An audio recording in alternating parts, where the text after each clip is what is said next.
Welcome to the Shiva institute of advance mobile laptop LCD LED repairing. आप देखेंगे मेरे पास यहाँ पे एचपी का एक लैपटॉप आया है जो कि i7 7 जनरेशन है और इसमें कंप्लीट पावर डेड है। जब मैंने इसमें डीसी पावर सप्लाई को कनेक्ट किया तो इसमें आप देखेंगे जो वोल्टेज है वो बैठ गई और एम्पियर जो है हाई हो गया। तो इसको बिना खोले मेरे माइंड में एक आइडिया है कि इसमें वोल्टेज की लाइन में शॉर्टिंग है।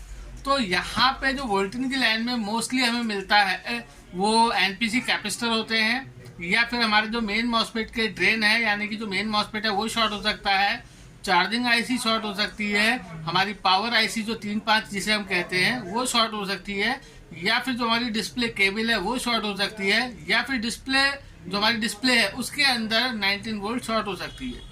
तो ये बिना खोले मेरे माइंड में कॉन्सेप्ट है। तो इसको हम देखेंगे इसमें कहाँ से प्रॉब्लम निकलती है।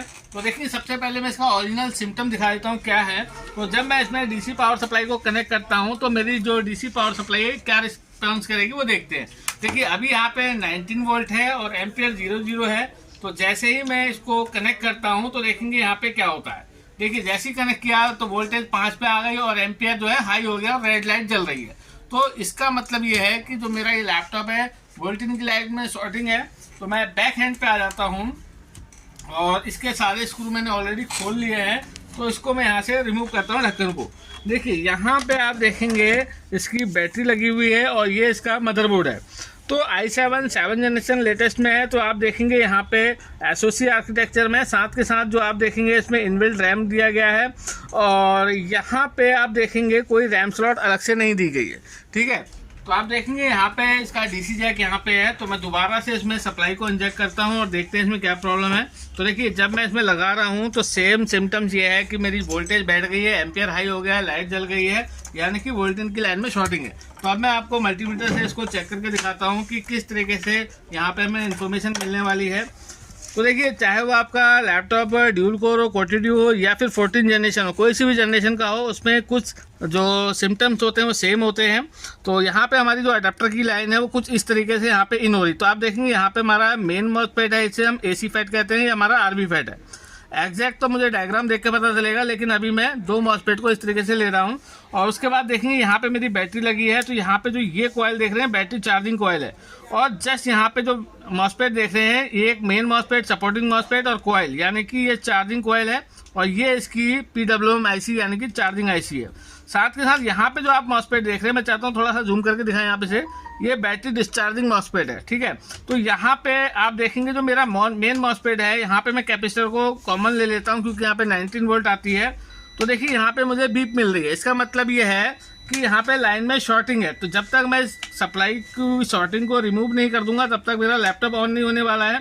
तो यहाँ पे अब एक चीज़ को मैं देखूंगा कि जो इसका CLR है वो बैक हैंड पे है। अब कंपोनेंट या तो मेरे मदरबोर्ड के बैक हैंड पे शॉर्ट होंगे या फिर टॉप में शॉर्ट होंगे।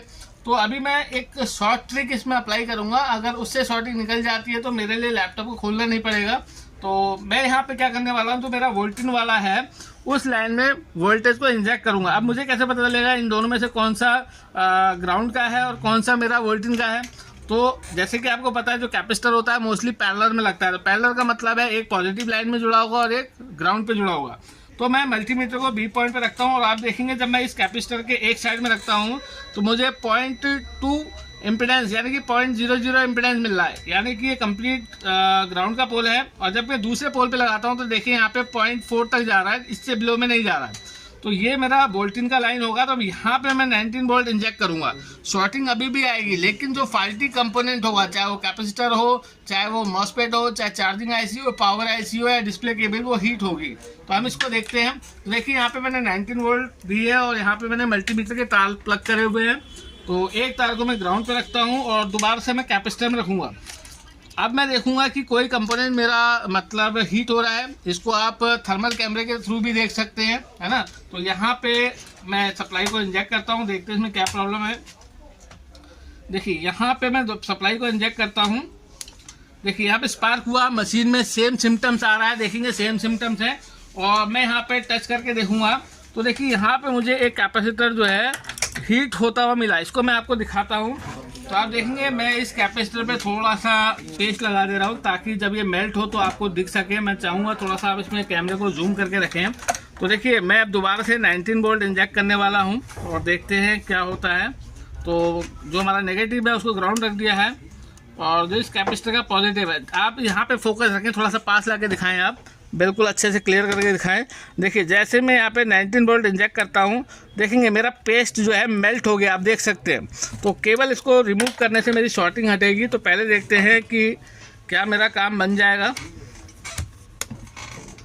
देखिए ये अच्छा हुआ कि ये जो कैपेसिटर है टॉप साइड में शॉर्ट था, नहीं तो पूरा मुझे मदरबोर्ड को निकालना पड़ता। देखिए, तो आप भी अगर टेक्निकल स्किल सीखना चाहते हो तो आप हमसे ऑनलाइन और ऑफलाइन कोर्स के माध्यम से जुड़ सकते हैं और इनिशियल लेवल पे 1000 से 2000 रुपये प्रतिदिन कमा सकते हैं। और जैसे जैसे आपकी प्रैक्टिस बढ़ेगी तो आप अपने लिए और भी अच्छी इनकम कर सकते हैं।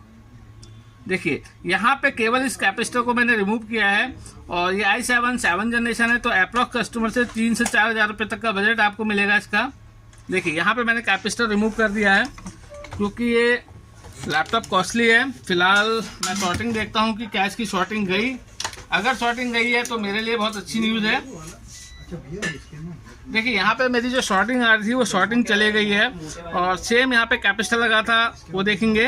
और मैं देखता हूँ जो मैंने कहाँ रखा, ये रहा। देखिए ये रहा मेरा कैपेसिटर। मैं दोबारा से चेक करता हूँ कि शॉर्टिंग है। देखिए यहाँ पे कंप्लीट शॉर्टिंग आ रही है। अब मैं लैपटॉप को ऑन करके देखता हूँ कि क्या मेरा लैपटॉप ऑन हुआ और मेरा सिम्टम बदला।